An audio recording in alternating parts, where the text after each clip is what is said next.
welcome everyone to this BPF webinar on housing with care. And we're very pleased that you can join us on this fairly rainy Wednesday morning.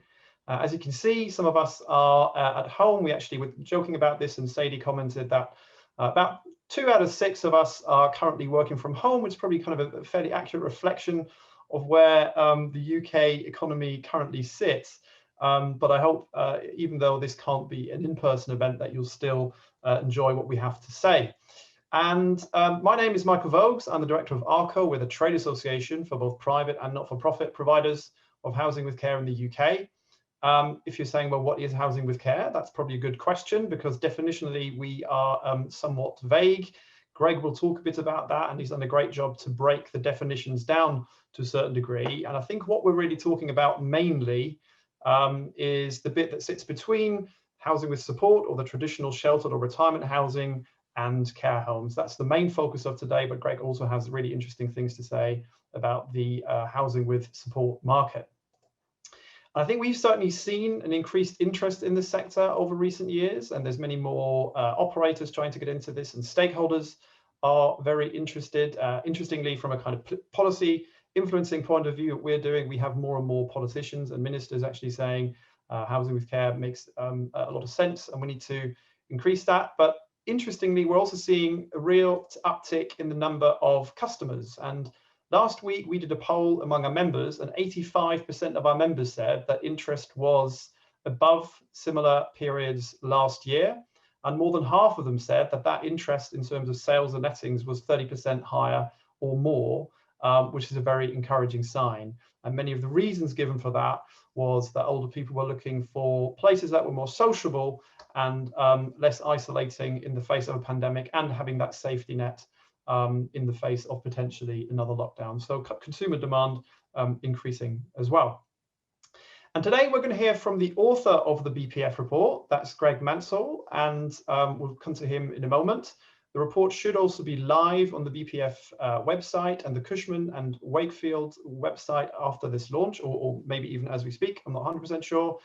And we're also after Greg, we'll hear from a panel of speakers drawn from among the working group that's been working on this for probably about a year now. And we have Caryn Donahue. She is a partner in the retirement living team at Cushman Wakefield. So that's Caryn there. Then we've got Sadie Malim, who's head of special projects at Moorfield Group, in my top left, but she might be somewhere else on your screen. We've got Tim Campbell, who's the transactions director at Octopus Real Estate.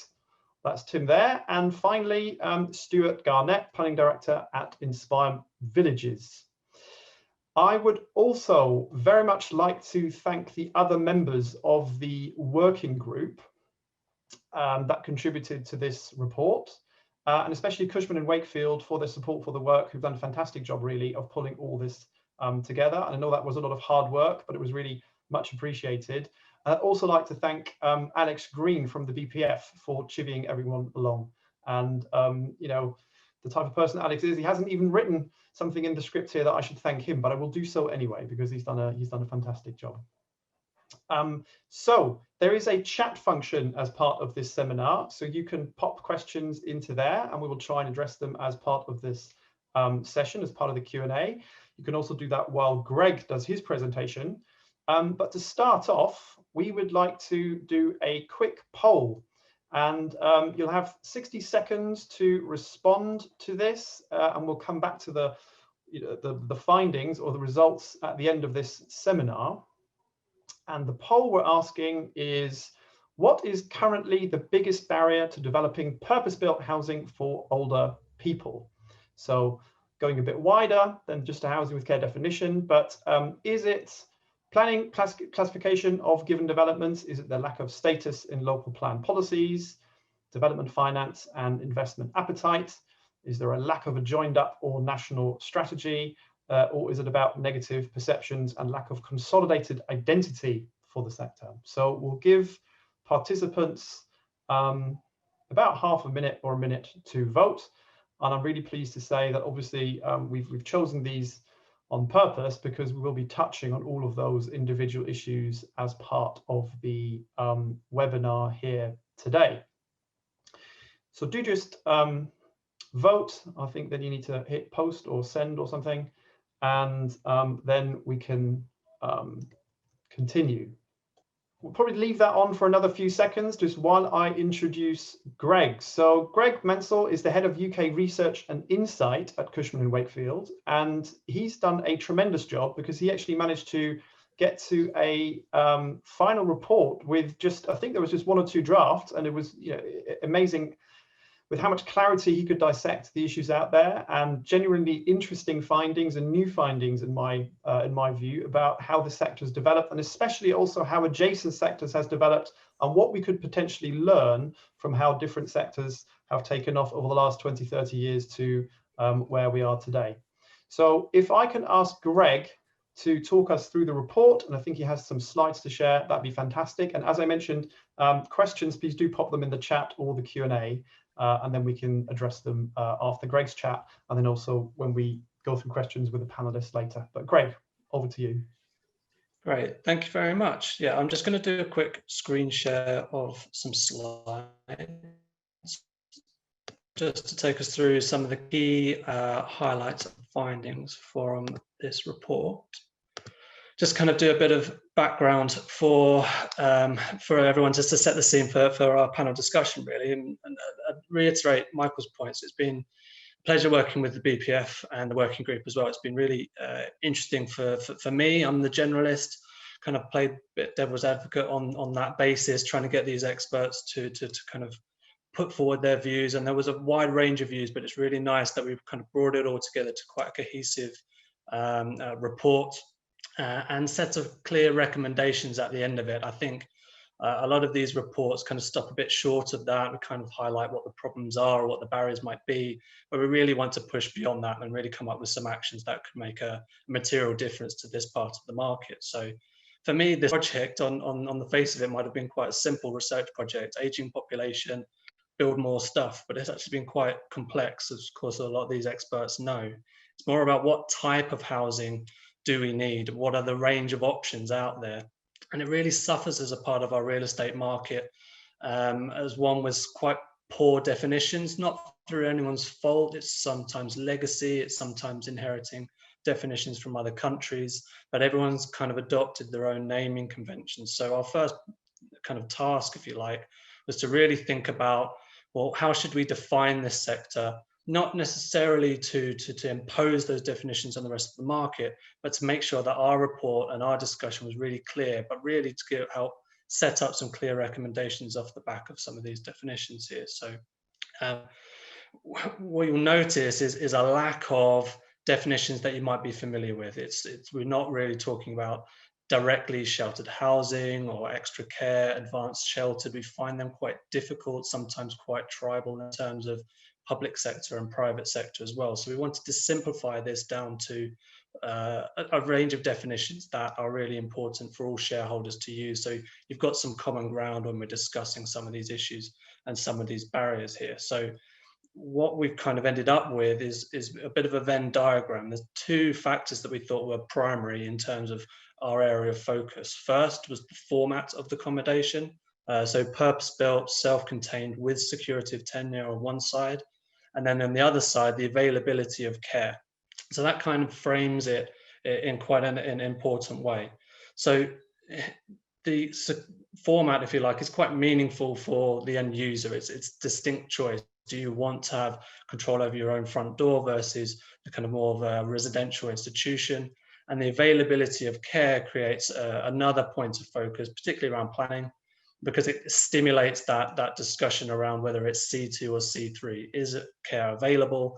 And therefore, we do need quite a strict definition, at least for this report, on what we define as care. So for this report, when we're talking about availability of care is, we've really adopted the definitions of CQC. So it is a regulated activity. It includes both their definition of personal care, but also nursing care as well. So we've got a little list there. It's help with bathing, getting dressed on the personal care side of things, but also care provided by a nurse. That is distinct from support. So measures that enable people to live independently. So for that, we've got 24-hour alarms. We've got a warden or on-site housing manager as well. So Again, that's kind of a second thing we had to define there. So what is care, what is support? They are distinct. And then finally, services as well. That could be a wide range of services, from restaurants, bars, leisure facilities, that could be evident in a range of residential accommodation, not necessarily specialist to this area. So it is important to have that defined in terms of care, support and services. And that creates our overlap, if you like. So from care homes on one side, housing with support, as we have defined support, and housing with care. So housing with care has the right format and care available. Housing with support has all those support functions in there, but care is absent. And then on the age exclusive side of things, there's a lack of on-site support. And we would note that age exclusive housing without the capacity for support is out of scope for this report. And although we do mention care homes in passing in this report, they're also out of scope for some of our analysis. We're really looking at housing here and trying to find that right line between what is housing with support and housing with care. So we've gone for naming conventions that are exactly what they say on the tin. I hope everyone appreciates that. That kind of simplifies things for the point of discussion. And it does have a meaning on perhaps how certain schemes might be interpreted, particularly at the planning stage. In study in Cornwall, for example, and there they got denied planning permission for their C2, and a lot of that was really direct, saying there's a wide range of facility on top of this personal care availability. It was almost as if the range of support and services was diluting the focus, if you like. But for us, even though we're not putting any recommendations in on what is minimum care, what is a recommended format, we do have some strong opinions that the format, care, support and services are distinct considerations and distinct conversations to have. There shouldn't be interplay between those things, and there should be a clear outline as to what the care is being provided, support and services and so on. So there are some meaningful impacts here. That also means that things that might be kind of usually treated as primary are actually quite secondary. Is the operator public or private sector? Is the tenure leasehold or orphans goes, whereas traditionally they're kind of the primary focus. It kind of leads you down the path of, oh, okay, this is public sector, so therefore this is sheltered housing. That makes things difficult because we're trying to solve a problem here, and that is a lack of supply or an insufficient supply to keep up with our aging population. So that's kind of the hard bit done. Once the definition is there, the existing stock is largely known. So once we take that and look at the difference between the number of units for housing with support versus housing with care, we can see the discrepancy, we can see the bias. High number of housing with support units, over 400,000 units there, but housing with care with a slightly tighter definition than what others might use as a result of our definitions, only 74,000 units across the UK. Then we take that secondary approach. Okay, what about if we split two groups by tenure as well? We can immediately see that we've got a large amount of units available for rent, 271,000, and at least a decent chunk for leasehold, over 100,000 as well. But once you take the provider type into account, so moving on to our final chart on the right-hand side, private sector versus public sector, we immediately see that the clear view there, that almost all of that 271,000 units is with a public sector provider. It's sheltered housing basically. And on the private side, it's leasehold, pretty much only, nothing available for rent. On the housing with care side, once we split it into those 8 groups, we can just see how sparse this supply is. So yes, we have some public sector housing with care for rent. We have a little bit private sector for leasehold, but we can see how thin on the ground it gets at a national level. And we did a lot of this analysis bottom up. So looking from local authority to local authority, we know that there are some local authorities without a single unit of housing with care at all. And some obviously have a lack of provision by the various tenures and operators. So from a user's perspective, from a potential resident's perspective, there's a real lack of choice across this range. We've got a real bias towards certain categories and subcategories within this that we need to address. So not only is housing with care under provisioned versus the other options available, but also when you slice and dice it, you can see that there's a lack of options for people who, at that stage of life, probably wouldn't want to move from one side of the country to the next. They want to stay within their local area, and they deserve the wide range of choice. It's not a lack of provision for housing with care versus the other types. Within the UK, with care in the UK, it's only 0.9%. We'll refer to that as a penetration rate. So we're below 1% in terms of housing with care out of all potential households that might want that kind of provision. Compare that to the US, Australia, and New Zealand. They're more around the 6% kind of range. And we've picked out these countries because they're quite mature and also transparent. Frankly, they're the kind of countries where we could make a direct like-for-like comparison, compare apples to apples as closely as possible, and give ourselves a benchmark for where the UK perhaps should be versus some of the other countries. There's a lack of transparency for some of the European countries. Hopefully that improves, and we'll be able to see where the UK stacks up versus France and Germany and so on. So how do we address that balance? How do we get that back up to either address the balance of housing with care versus housing with sport within the UK, or try and get up to those kind of international benchmarks? Well, current construction rates, we're kind of building just shy of 4,000 units of housing with care each year. Now, in order just to maintain those kind of penetration rates that I mentioned, that around the 1% range, that's pretty much where we're at. So we're only really going to tread water against an aging population. We'll have more than 2 million more people over 65 10 years from now. So they're going to have to keep that current rate of construction just to tread water. If we want to make a meaningful improvement, redress that bias and redress that balance, really we need to get up to closer to 19,000 in that kind of scenario. That takes us something in line with ARCO's own goal for around 250,000 people in housing with care by 2030. That's kind of what we need to do. So that's a 5-fold increase on current construction rates. And just putting that top scenario in at the top, 45,000 units, that's nigh on impossible. It's only there just to highlight that in order to get the UK from its 1% penetration rate to 6%, basically bridging the gap with the other international markets, you'd have to have an almost 10-fold increase in construction. It's almost impossible. And that kind of highlights that we're talking about a multi-decade problem here. So even just a 5-fold increase is only going to get us halfway towards what we have in other countries, but it's definitely something that is achievable. And if all stakeholders understand what is at stake here in terms of a lack of choice, a lack of construction coming through, then I think we've got something that is tangible and we can move forward. In terms of what is tangible and how we move forward, here are the recommendations of the report. This is largely, I guess, the end of the research, more collaboration with BPF and saying, well, what actions can we take now that we've done this research? Well, first of all, the recommendations for the UK government to establish Housing for Older People Taskforce, probably similar to something that BPF was involved in terms of Build to Rent, which was a task force that was used to great effect.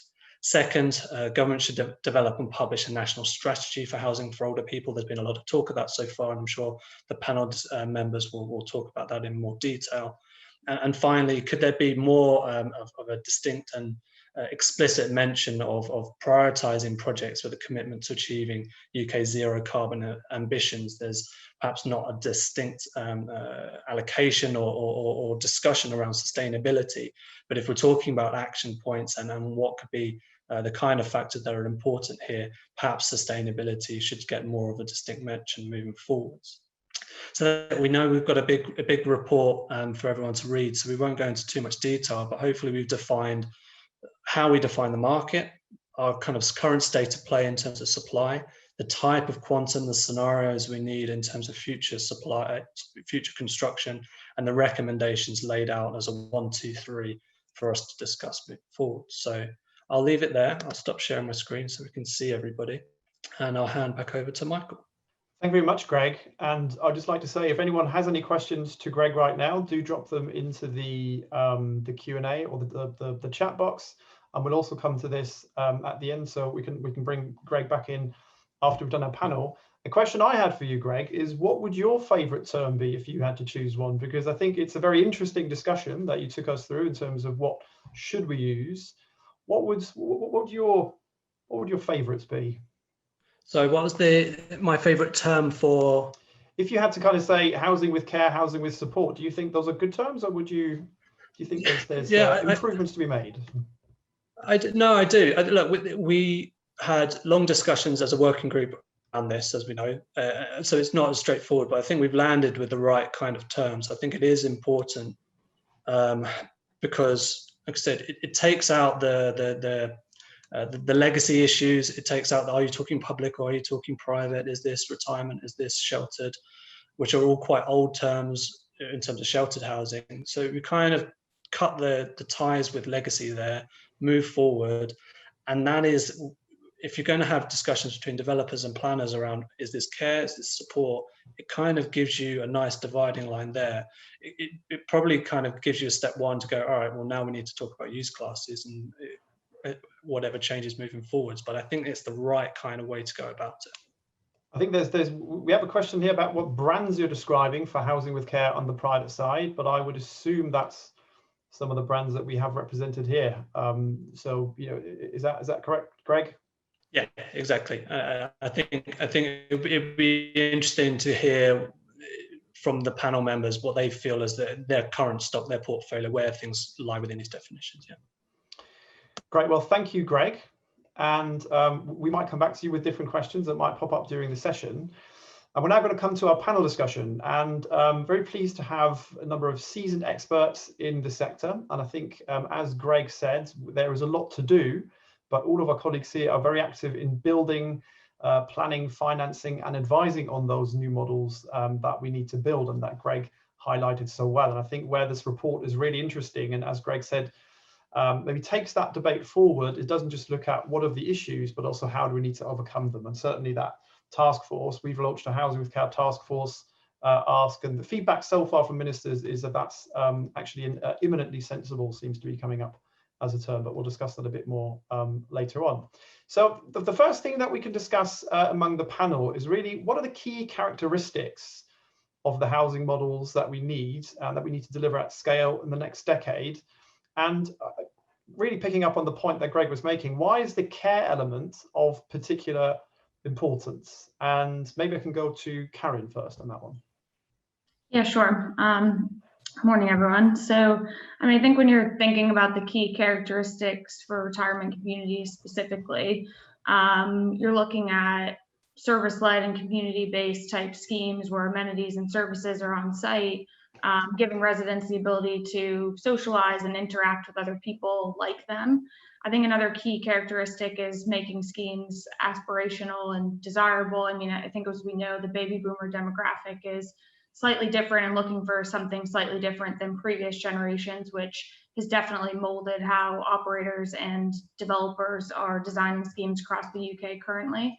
I think the most important piece that you mentioned, Michael, is the care piece, giving older people the ability to age in place and get help as and when they need it. To bring it to kind of an international context comparing to the US market where a lot of my experience lies. Many of the US operators and investors I work with look at the UK market and describe it very similar to the US market in the early 2000s time, when acceptance by both residents and capital was really on the rise. But before you really had this kind of independent and assisted living boom, at that time, people could live at home or in age restricted type housing or live in a nursing home. And there's really not this kind of middle product that existed. And I think that's really where the independent assisted living boom across the US was born out of. But it's not too dissimilar to kind of the inflection point that we're at in the UK as well.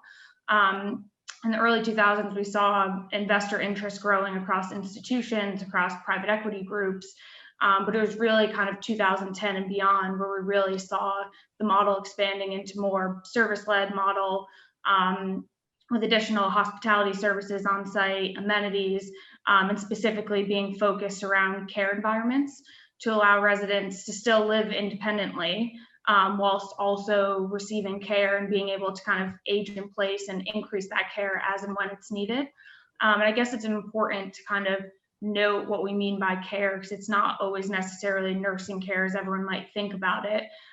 It's what I would call activities of daily living. So that can be anything from helping with dressing, grooming, cooking, cleaning, kind of any of those elements to help older people still remain in their own home without needing that kind of next level of care. And that's not to say that there's not a place in the market for care homes or nursing homes at all, because there certainly is. The housing with care, independent living side of things is really filling that major gap of accommodation that exists between the living at home and the kind of care home market. So I think what you're saying is it's about complementing the existing range of options, isn't it, rather than replacing them, which I think is a very interesting point. And then maybe Tim, can I ask you really about your view on the importance of care, and what are the characteristics that you're looking at when you're investing in the market? Sure, thank you, Michael, and good morning, everyone. I think first and foremost, we would absolutely support the report's recommendations and segregation in there between care, support, and services. And what we see on the ground with the fantastic platforms that we invest in and partner with, such as Audley and Rangefit, is that not everyone will utilise care. Within a community, typically 30 to 40% of the residents will utilise care, but almost everyone will utilise the support and the services.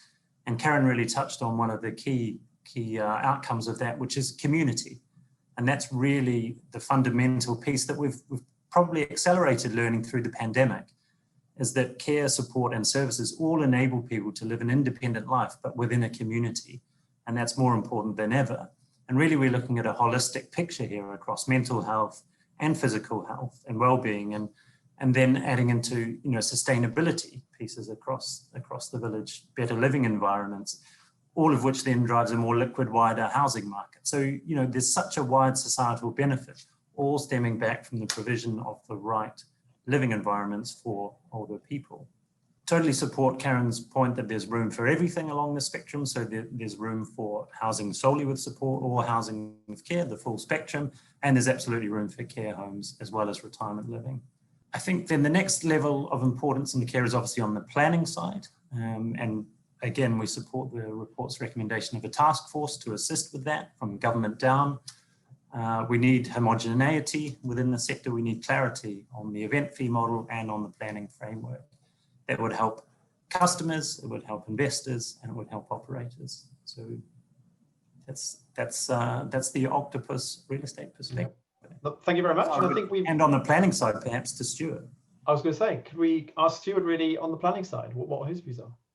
Sure, thank you. And good morning, everyone.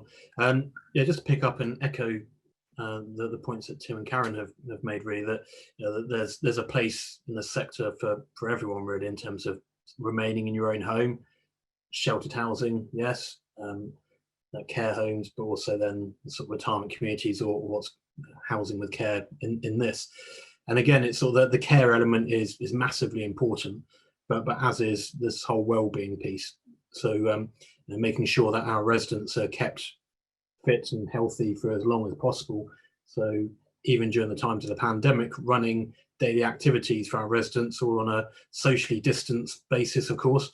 But that's a clear differentiator between people being stuck in their houses in around the community and living in a purpose-built retirement community where they're able to take part in things and be looked after by the staff and also by care providers and so on. So it's all those activities and so on are really important, that stops people just sitting in a chair and sort of just passing their life away. That we don't want care per se just to be the part which defines old age, that it's got to be everything, that you want people to be enjoying themselves in these sort of last 10, 20 years of their lives and so on. And then from a planning perspective, I spend a lot of my time talking about the care elements and having to deal with a lot of cynicism within local authorities about what we are, what we do, etc. And that's probably true across the piece from all operators. And that's probably been an effect from a reputational basis that's existed in the sector for many years. And when we come on board and with L&G's backing, it's very much that reputational side is massively important to us about how we deliver a community. And local authorities don't quite understand that we're there for the long term. We're not just building these things and then clearing off. We're here for forever. And so these messages that we have with local authorities, with politicians, is massively important. And when they see that, then that's when a mind shift can start to happen, to move away from the fact that we're expected to bathe and toilet our residents, that this wider piece comes into it. And that's very much where we would support a national direction which encourages local authorities to start to support housing with care, extra care, whatever you want to call it. Thank you, Stuart. It kind of reminds me that we took a select committee of MPs down to a retirement village run by one of our members, and they actually asked, we're talking to 3 residents, and to your point that it's not all about care, and Tim mentioned something similar, is they asked them, how many of you currently use the care service, and they all said currently not at all, but we all have done so in the last year for intermittent periods. One lady had fallen over her dog 3 times and had been taken to hospital 3 times. Poor lady and poor dog. But that was the interesting thing, that they could return from hospital within a day or 2 rather than be stuck there for a week, and they made use of the care services just for that short period to keep them independent. But Sadie, can I kind of ask you a question? Because I know that Moorfield obviously recently also invested in care homes in Allegra, I believe. But in terms of the, so we're seeing a lot of investment obviously still in the care home sector, which we think will absolutely remain a viable and vibrant part of that specialized care sector in the future. I know that you're obviously heavily invested in the retirement village sector as well. What are your kind of targets when you come to invest? And interestingly, we haven't seen much investment in the housing with support in the kind of house builder side recently. And just about what is Moorfield looking for when it makes its investment decisions? Yeah, so fundamentally, when we're looking at the space, we're looking at the underlying demographic drivers, and the whole spectrum of this investment space, from supported housing, housing with care homes, is hugely undersupplied in this country, and the demographics support investment across that full spectrum. The reason that we initially, when we looked at this space, we invested in Audley, I think back in 2008. I think what particularly appealed to us was just the compelling sales pitch to your customer, because essentially the product that retirement villages are offering, it was so compelling for us, not just because of the demographics of the people who need it, but just the massive difference in people's lifestyle that it offers, and the benefits to the broader society in terms of keeping people out of hospital, keeping people out of nursing homes. I think it's an incredibly easy space for most people to identify with, because we all have parents or grandparents and people we're thinking about in the longer term. And for us, the ultimate model for us was a senior living retirement village model that had all that element of care available if you need it. Like other people have said, actually, a lot of our purchasers, when they first move in, don't need care at first at all. They need it sporadically throughout their stay, and then potentially more towards the end of their tenure. And what we really liked was the argument that actually, if you move into a purpose-built senior living retirement village with that care and that support, you shouldn't need to move into a care home or a nursing home really unless you get to a significant level of dementia, or you need sort of end of life care. So when we looked at that, and we looked at the amount of people and the average stays in nursing homes, that was a really compelling reason for us to invest in this sector. Plus, it was just hugely undersupplied at the time, and it remains hugely undersupplied.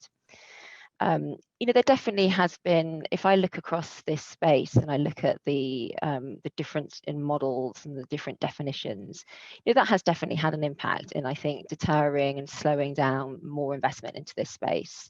We researched this space for several years before we made that investment, and there were very few platforms available at that time for us to invest in, and McCarthy and Stone were clearly the biggest and most dominant, and had really sort of set the path for some of the definitions and perspectives of the sector.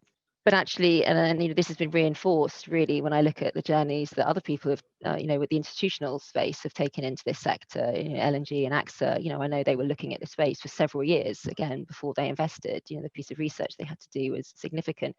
because of the difference between the models of the supported housing, housing with care, retirement villages. Some operate small models with less services, some operate big models, you know, and I want to make the point that actually that sort of clarity and seeking to redefine exactly how we're looking at those spaces, I think will be very helpful from an investor's perspective. And I completely support the differentiation that Greg has made in the report, because I think part of that discussion we have to have with government is going to, you know, a very important element of that is going to be understanding and explaining where each of these provisions sit in that pyramid of provisions that's required to look after the elder, you know, the aging demographic that we have in this country, from, you know, an increasing need for actually some really specialist dementia nursing home provision right at the very top of it. You know, it's still a very undersupplied and poorly provided space. Moving down to housing with care, and I think sort of making sure that we're referring to it in that pyramid that is solving a problem for government and solving a problem for communities is a really important and I think the best definition to apply, frankly. I think, you know, when I look at sort of overseas territories, you know, we looked at the I think the report showed that we've lagged, we're lagging other more mature markets such as America and New Zealand, etc. And you know, the UK model has been a bit more complicated by the for sale model. You know, in our leasehold arrangements, and it's been harder, you know, it's required a more sophisticated investor to get to understand that financial model and understand the drivers. And certainly when you look at America, you know, it's 90% of their senior living is a rental model. And much like, you know, the build to rent space where, you know, the task force was helpful, but actually institutions quite quickly came into that space, driven by the commercial drivers. Actually, this is a slower space, and therefore even more in need of greater definitions and greater engagement with government to eradicate some of that uncertainty. Thank you. I think it's interesting because you mentioned the early investors like yourselves, and I think Octopus were on a similar journey. Tim mentioned the issue of probably kind of less variation of models and a bit more kind of clarity needed going forward. But can I just ask in terms of the consumer perception as well? Because I think Stuart has mentioned how difficult it is with the to get planners to understand investors. Do we have an issue as well with the customer perception of what this sector offers? So opinions on that. I don't know who would like to start. Maybe Stuart, if I can, or Sadie, what do you think? Let me just tell you sort of one anecdote which always amuses me, which is that certainly for Audley, when we go to planning and we have the initial sort of consultations, what we tend to do is run an off-site scheme where, or an on-site scheme where the local community can come in and see our proposals. And then what we do is we take people to another village that we've already developed so they can see what it looks like. And normally what happens is that the list of people who have local people who have objected and have written letters to the council not supporting the projects normally are the first people who sign up to the customer list. You know, that just goes to show how misunderstood this sector is amongst the customers, because people read newspaper headlines. There have been some unfortunate stories around some of the much older stock that has really very limited services and a landlord who is not incentivized or engaged. And so actually providing greater clarity and you know, a PR campaign to really stress the benefits of the full range of these products is really important. Tim or Stuart, if you'd like to add to that. I think one of you came off mute just a minute ago. Happy to add to that, Michael and Sadie, thank you. I think you touched on an important point there about the event fee model. You know, we see that as a key driver of the sector forward, and looking at the international precedents, you know, that really drives the quality of the product in terms of communal facilities.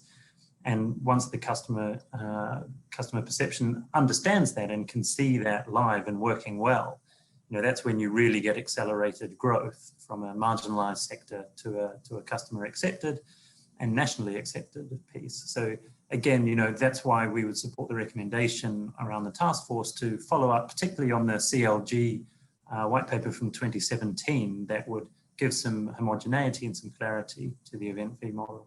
And I think just the other bit to add to that, Michael, is, you know, the sort of talking about terminology. You know, government did seek to clarify that. I think it was only last year, and they talked about the definitions of specialist housing. So we are making quite a lot of traction within that. You know, I've certainly had to grapple with it over the last 3, 4, 5 years or so, and they're sort of largely settled on sort of retirement communities as sort of as a favourite, because it sort of echoes much what you've been talking about, Michael, over the last couple of years. And as ARCO members, it seems to make sense. The housing with care element is another aspect.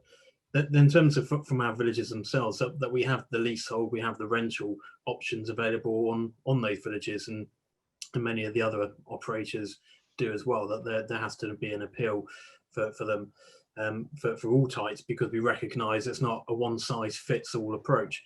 And it's to understand that when we have conversations with planners who are normally focused on the affordable extra care provision, it's to say, yeah, that there's a place for that, but equally that you should be supporting, you know, private extra care development as well, and that there's very much a place, particularly in areas where there's high home ownership levels, and you shouldn't be disregarding it. And I think that's something that Greg sort of picked up on, that you wouldn't normally tend to see people moving from a home ownership approach moving into an affordable rented type property. It's just very unlikely to happen.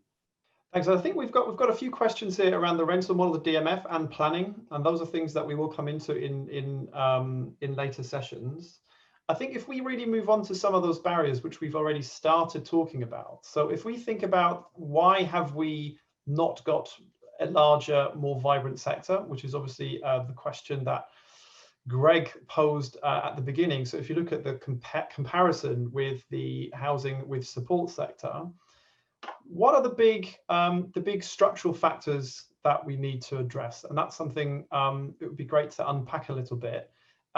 So I think we've already heard something. You know, Tim mentioned the Law Commission's report on event fee regulation. But in terms of, let's start with that investor perspective. What do you think we need to tackle in terms of what has prevented the to use your term, Sadie, the less sophisticated investors so far of entering this market, and what needs to change? Is that for me? Yes. That one. Okay. I mean, there have been a number of obstacles. I mean, the financial complexity of this space is certainly one. So just understanding and gathering enough evidence in this country around the deferred management fee and exit fees, and understanding that you need to understand the finances of this model. It's a combination of a number of different areas of expertise, and it's almost a sort of you know, need to understand the sort of the equity release sort of valuation system to understand that fee. That's certainly been one obstacle. I'll let Stuart talk about the uncertainty around planning and affordable housing, which is also just creates more uncertainty in this country.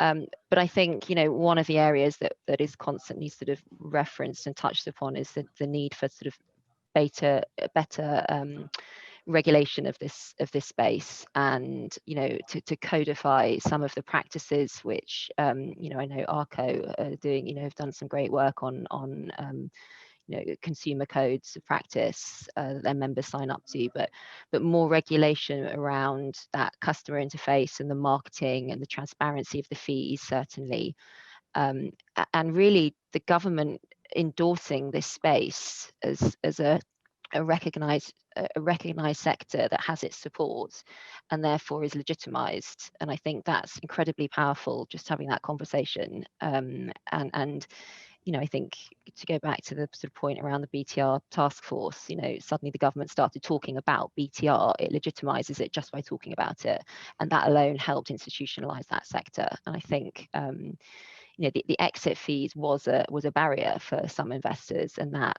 Law Commission report was unbelievably helpful in providing clarity around that.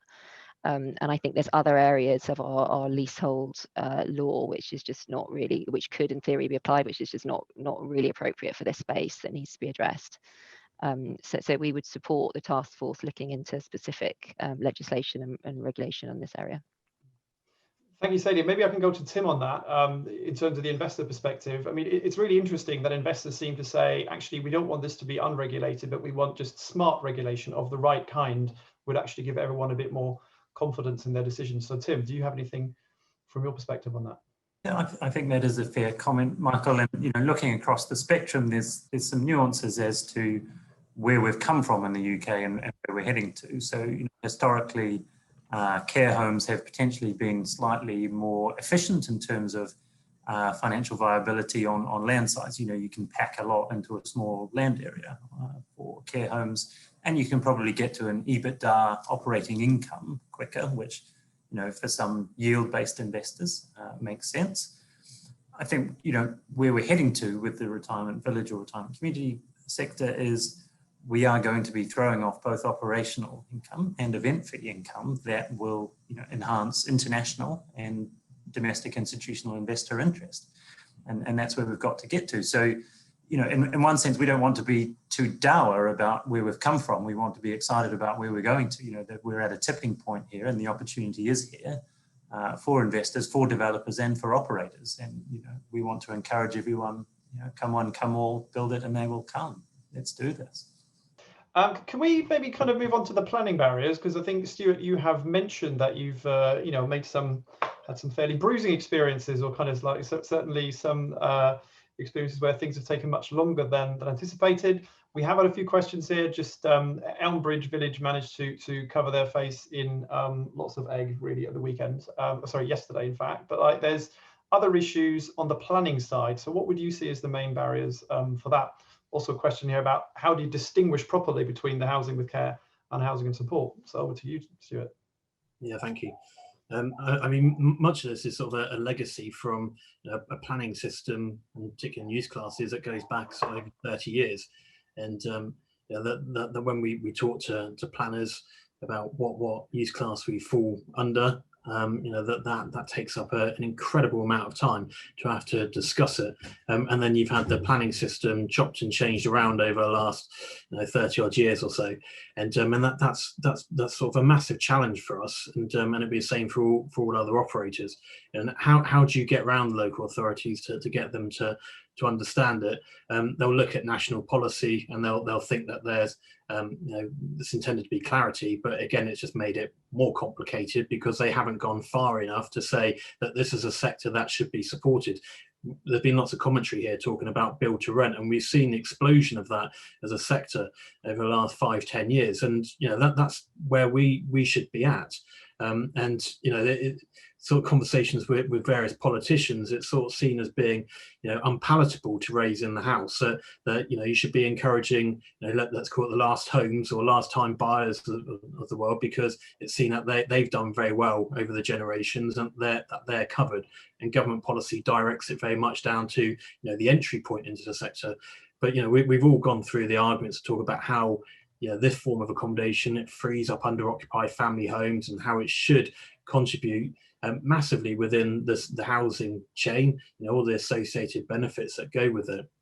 And you know, when we have a relatively immature startup sector from the retirement side, and you know, having to spend such considerable amounts of resource and from the investor side in order to try to get planning consents, when you could look across at normal residential and how much quicker that they get through the planning system, that they might have the benefit of strategic land holdings where we don't have that. It tends to be more opportunity led, and then if we're missing the boat on a local plan, we're up against it because the scale of our forms of development are such that we're looking at more suburban or rural type locations, and then having to start afresh with every local authority.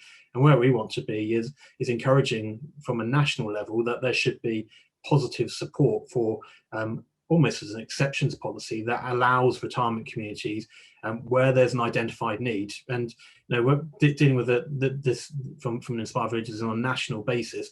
I've yet to find a local authority that doesn't have the need. And so we find that local authorities are burying their heads in the sand. And why is that?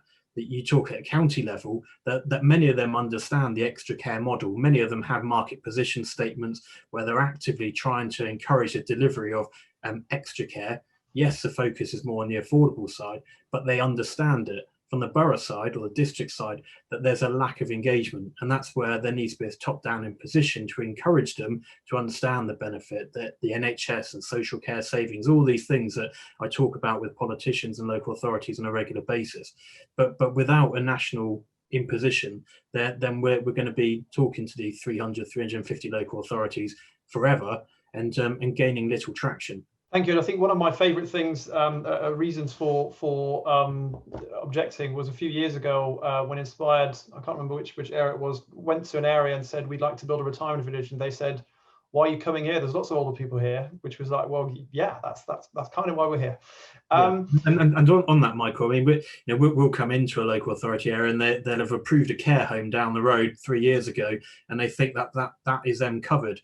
I mean, the direct reference would be, well, if they've approved a national house builder down the road, that doesn't mean that you stop building. We've got to plan to meet thousands of homes for older people, and that's where we need. From Greg's slides, you can all see the demand is there, and that's where we need to get to provide it. Caryn, can I bring in on this in terms of the barriers that you see with, I'm sure you're seeing all sorts of investors coming in and interested operators wanting to get into the sector. What are they typically coming up against as barriers? Yeah, I mean, I think we've touched on a lot of them already. I mean, I think planning is obviously a big one. It slows down developments. I think it also, from an investment perspective, makes things a little bit challenging because it's, given how long some of the planning consents take, it's difficult to have accurate planning timelines and things, which as a result makes investors unable to invest kind of right off the bat necessarily. I think Sadie hit on kind of a very important point, which is around the financial complexities of these schemes and the lack of evidence to kind of prove out underwriting assumptions and things of that nature. I think that we're asked a lot for, can you prove this? Can you show evidence of how this is working and how those cash flows work? And I think there's no necessarily kind of consolidation of that data anywhere, whereas across more mature markets, a lot of that data is a little bit more readily available. I think that's definitely evolving, but I think it's a key point that we hear often is the lack of evidence to substantiate a lot of the assumptions on developments and things that operators are making. But I also think another kind of key point, which we touched on too, is around the consumer perception. Again, putting my kind of international context into it. I think this is something that definitely evolves as more retirement communities are built, as residents are able to see exactly, again, Sadie alluded to this, once they actually come and visit a scheme, they actually understand what the offer is.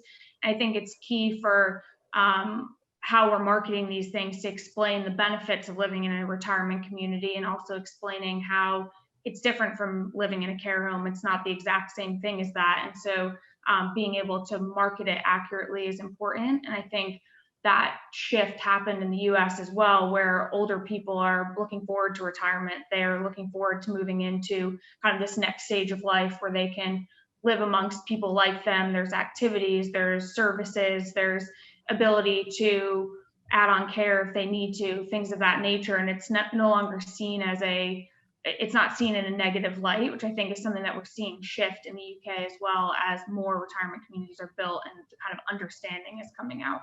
I think kind of, we've looked at those barriers, and I think the data one is a good challenge, Caryn. I think one of the issues that we've had is it's difficult to be comparable, which picks on Tim's point, where even if operators might have a similar nominal event fee, they might use it for different things. So it's quite complex to make that slightly more standardized. And we certainly have had discussions around that.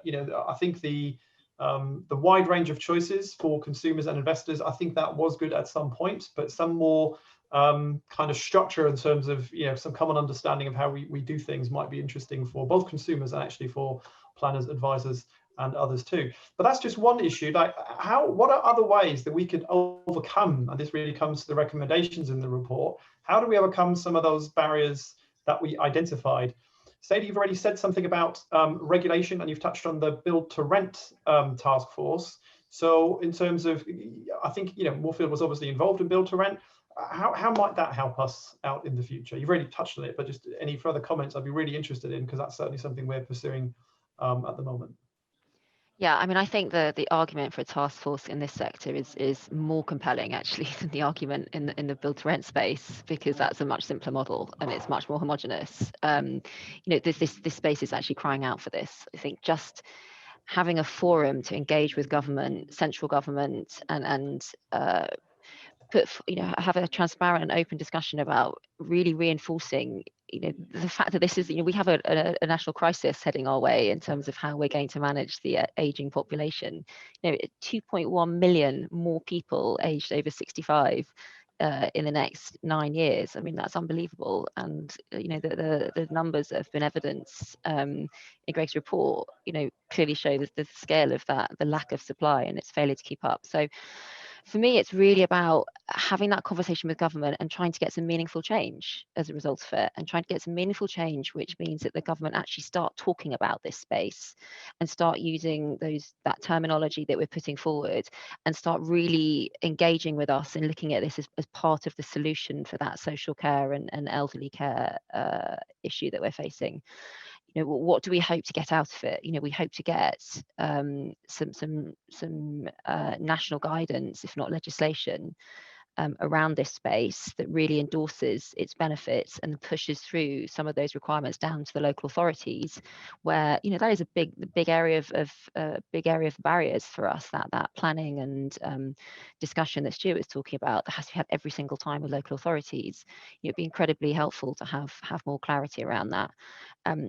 And I think also, as soon as there's a task force in place and there's discussions with government, I think, that all goes towards helping the sort of further institutionalization of the space when it comes to the investor base.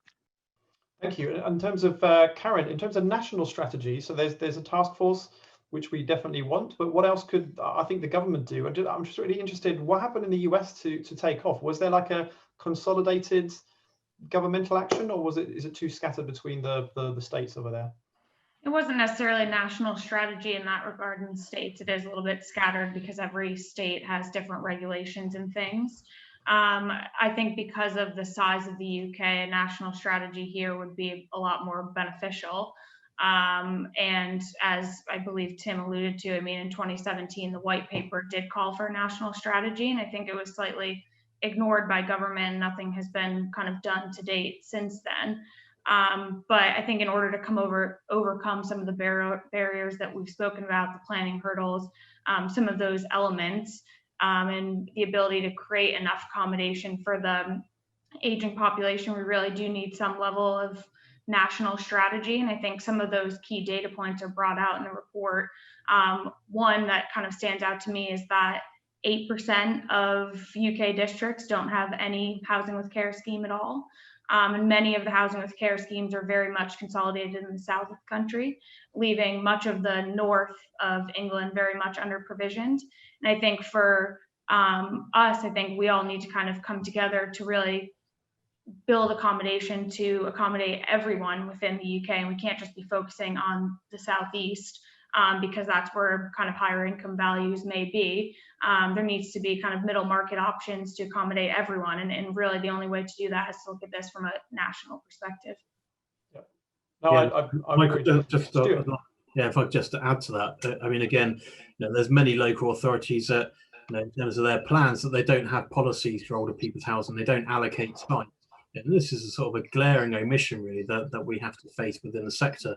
And we're up for the challenge, and what we'd like is government buy-in that helps to encourage and helps drive the sector. And really keen with the work with ARCO, BPF, etc., to make sure that as many people as possible are shouting about this to drive it.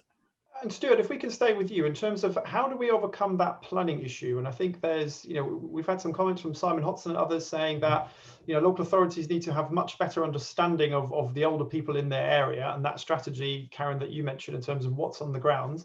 But from a category perspective, Stuart, what would you think would make it easier and avoid some of those lengthy arguments that you tend to have these days? Yeah, well, they all recognise that there's a need.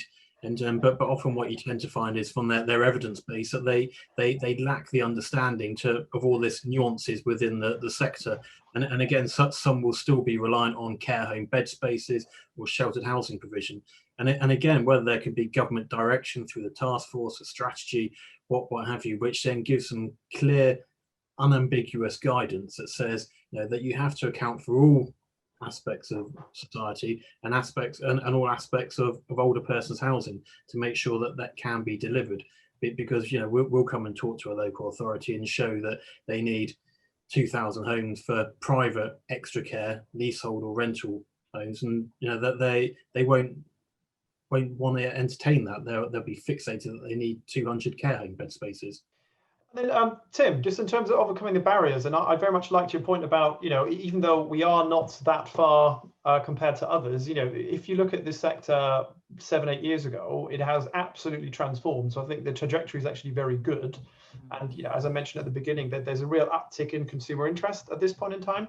But just what would your comments be about what we need to do now based on the barriers and the recommendations we've seen in the report? Yeah, I think look, there's multiple valid points that have been put across there, from planning through to government task force through to the sector better representing itself in terms of advertising, in terms of getting people to see the physical product. And we just need more better physical product. There's been a lack of aspirational. There are fantastic examples from members of the panel and no doubt people that are participating in this webinar. But we just need more, and we need to market it better. We need to get that customer perception up. I think one of the angles that we've touched on briefly that we really want to push across all of those audiences is the ESG angle. This is delivering new housing stock that can be delivered to extremely high quality, and having that communal element allows you to deliver some really good outcomes in terms of efficiency of heating and electricity, and recycling, etc. This is a demographic that now understand that story a lot better themselves. The baby boomer generation is more aware of ESG. And then on the social side, we really need to be pushing these messages of the benefits to the NHS in particular at this time. Sadie touched on it, the much better outcomes of people in housing with care than in a hospital environment or a care home environment, the speed of recovery and the lack of burden on the NHS. So we really need to be pushing that. And then the employment creation as well. Young people and the care sector in particular, have a crisis at the moment of a lack of employment and lack of well-paid employment. So we really need to make that a focus for our employees and our residents. And then could I just touch on the net zero carbon angle? And I think, Stuart, do you have something whereby we can weave that into our plans? Because I think that is, again, something that, from the ESG angle, something we very much need to keep our eye on. Yeah, and sort of, I'll move on onto that. But again, it sort of comes back to this sort of long-term operational side. That it's in our interest to build high quality, as Tim says. That we want to provide these quality places for our residents to live in forever, and that sort of the quality of the build costs of our forms of accommodation are significantly higher than traditional residential development. The level of planting or the kind of measures that we introduce to create a superb quality of place for residents to live in, is well beyond what traditional residential development and more likely build to rent models as well. We're piloting a scheme at the moment, which will be a net zero carbon project. So it'll be our first retirement village that will achieve that. And so we're going through all the various tender returns on that at the moment. But what it does have is it's got a substantial upfront cost. I mean, we're talking millions. But as a long-term owner and operator, that we can look at this, because we know that on an annual basis it might make energy savings of £100,000 a year plus, and so we can look at that in terms of life cycle benefits and so on that goes within that. Whether that achieves a premium on sales, no idea. I mean, that's all part of the research that we're running through at the moment. But again, we're aware that technology is advancing quickly. So what we're embedding into this pilot project may well change in the next 2 years, and we're having to move again. But I think that the benefits of the sector means that we can look longer term. We can look to incorporate these measures now, and as we go through a standardization project in order to help achieve these things. But we're not particularly helped in some respects by some of the government incentives. So, for example, the renewable heat incentives, that whilst as long-term operator we want to sign up in and agree to these things, we're only given government certainty for 12 months on the tariff. So, if we're going to make a substantial capital commitment to these kind of things, and the goalpost may shift, we very much would want government to be supporting the long-term arrangements for these. And just a kind of final area I'd like to touch on, and I think the interesting point that you made, Stuart, around the upfront investment is that I've had people say that as more and more operators are taking on liabilities for long-term repairs and maintenance themselves, they're looking at the life cycle cost much more like a BTR investment rather than a classic kind of leasehold and we'll flog it off investment. So, which brings us to that rental thing, because there's a few questions here on are we moving towards a rental model? And maybe that rental versus event fee thing. Maybe I can go to Tim and Sadie. What your views are on is it future rental, or is it in the event fee model, or is it a bit of both? Maybe Sadie, I'll start with you. Look, I think it's a bit of both. I don't think the to buy model is going anywhere. I think the reason people like the to buy model in this country is because we are sort of indoctrinated to own our own property in this country. It's a cultural mindset, and that's changing, but it's going to be a bit slower to change in that demographic, I think. And certainly for I could say I've just moved my dad actually into an orderly village, and he was delighted by the deferred management fee and chose to back end. Take a lower monthly management fee and back end his deferred management fee because essentially he saw that as me paying for it one day. So I think that's a sale for sale model is definitely here to stay. I do think the rental model needs to grow, and I think there's going to be an increasing demand for that. But I think when you look at it within the context of a retirement village that has a lot of services included, when you look at the sort of the challenge for the rental model is that when you look at the rent levels that you're charging, take into account that management fee and the life cycle costs that have to be factored in no matter what, you start to look at rents which do look higher, considerably higher than maybe just renting an apartment of a similar new build standard, but not within a retirement community. So I think it has a very specific audience. And I think it has the audience, it goes back to why we like this space in the first place. We like this model of retirement village because we saw it as replacing a lot of the demand for people who had no alternative other than going to a care home. So actually, I think when you look at the rental model, sometimes the appropriate rental comparison to look at is the comparison to a care home, because it'll be people who are looking at maybe having a shorter term stay. They might have higher acuity needs, and therefore versus the very expensive weekly fees of a care home, actually a retirement village rental model looks very effective and far more appealing. So I think. And I also know that the investor base, that there's a lot of investors who would have been in this space a lot earlier had it been a predominantly rental model in this country.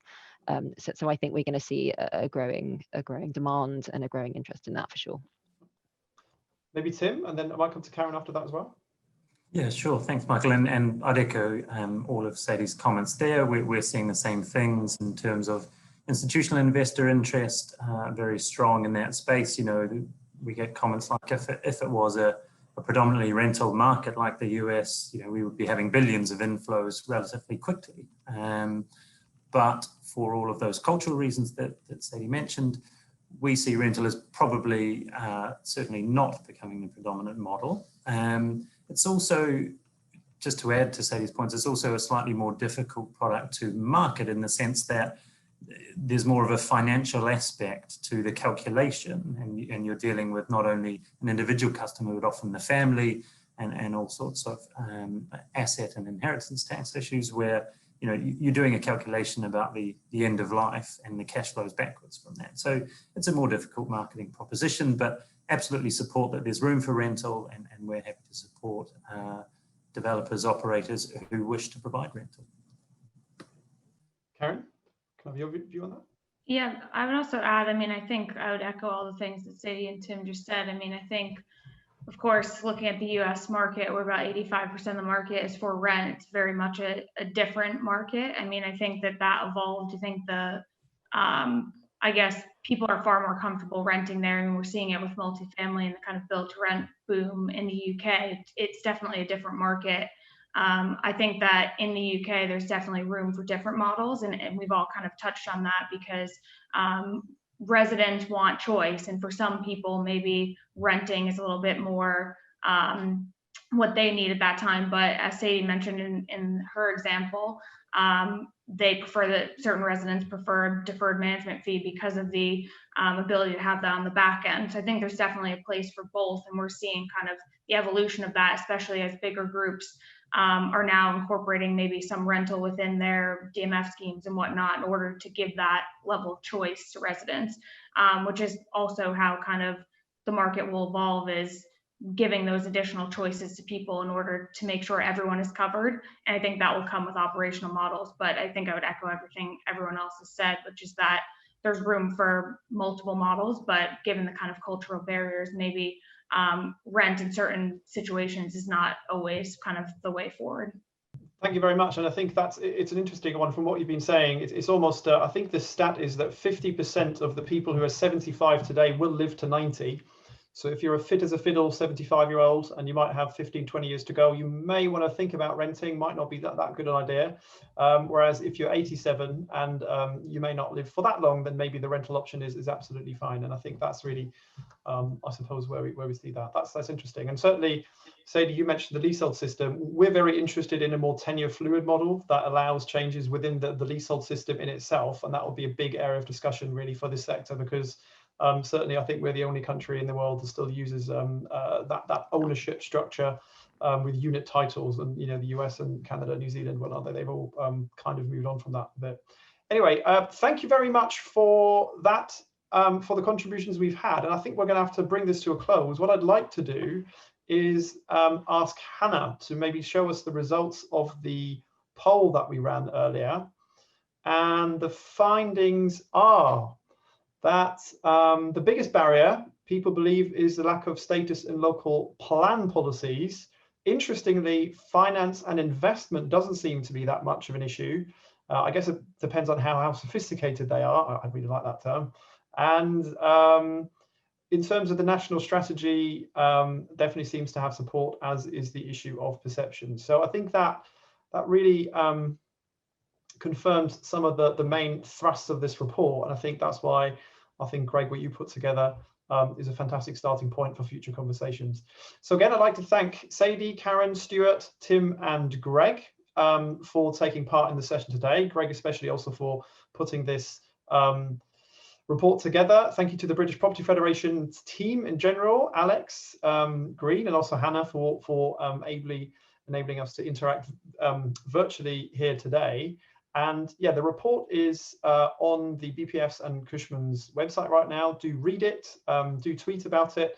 And we're certainly going to be out there and pushing for that Housing with Care task force even more on the back of the evidence that we've heard today. So again, thank you very much for tuning in today. I hope you enjoyed the session, and yeah, very much an inflection point in the sector. So I'm sure there'll be plenty of discussions to come after this one.